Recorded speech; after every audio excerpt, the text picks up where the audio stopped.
Super star Mahesh Babu star director Trivikram డైరెక్షన్లో వస్తున్న గుంటూరు కారం సినిమా మరో వివాదంలో చిక్కుకునేలా కనిపిస్తుంది. ఈ మూవీ కథని ఓ నవల నుంచి కాపీ కొట్టారనే రూమర్స్ గట్టిగా వినిపిస్తున్నాయి. దీంతో వివాదాలకు ముందే మరోసారి ఈ మూవీ చర్చనీయాంశంగా మారింది. ఇంతకీ అసలేం జరిగింది? గుంటూరు కారం రిలీజ్ సంగతేంటి? ఇప్పటికే ఈ సినిమా నుంచి ఒక్క రిలీజ్ డేట్ అప్డేట్ తప్ప ట్రైలర్ ప్రమోషన్స్ ఇప్పటి వరకు ఇంకా స్టార్ట్ చేయలేదు మేకర్స్. కానీ మహేష్ త్రివిక్రమ్ అంటే బెస్ట్ కాంబో అని చెప్పొచ్చు. వీళ్ళిద్దరు కలిసి చేసిన అతడు కలేజా సినిమాలు థియేటర్లో సరిగ్గా ఆడలేదు, కానీ ఆ తర్వాత మాత్రం కల్ట్ స్టేటస్ దక్కించుకున్నాయి. అయితే ఇప్పుడు గుంటూరు కారంతో మళ్ళీ ప్రేక్షకుల ముందుకు రాబోతున్నారు. అయితే 2 ఏళ్ల క్రితమే ఈ సినిమా మొదలైనప్పటికీ హీరోయిన్, సినిమాటోగ్రాఫర్, ఫైట్ మాస్టర్స్, పాటలపై ఇలా చాలా మార్పులతో ఇన్నాళ్లకు విడుదలకు సిద్ధమైంది. జనవరి 12న సంక్రాంతి కానుకగా థియేటర్లోకి రానున్న గుంటూరు కారం సెన్సార్ను తాజాగా పూర్తి చేసుకుంది. సెన్సార్ సభ్యులు సినిమా బాగుందని అన్నారు.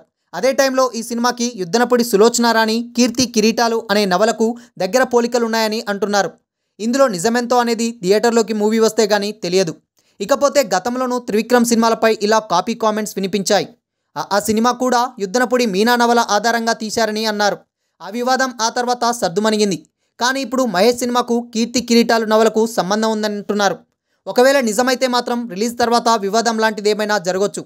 మరి ఇందులో నిజాలు తెలియాలంటే గుంటూరు కారం రిలీజ్ కావాల్సిందే.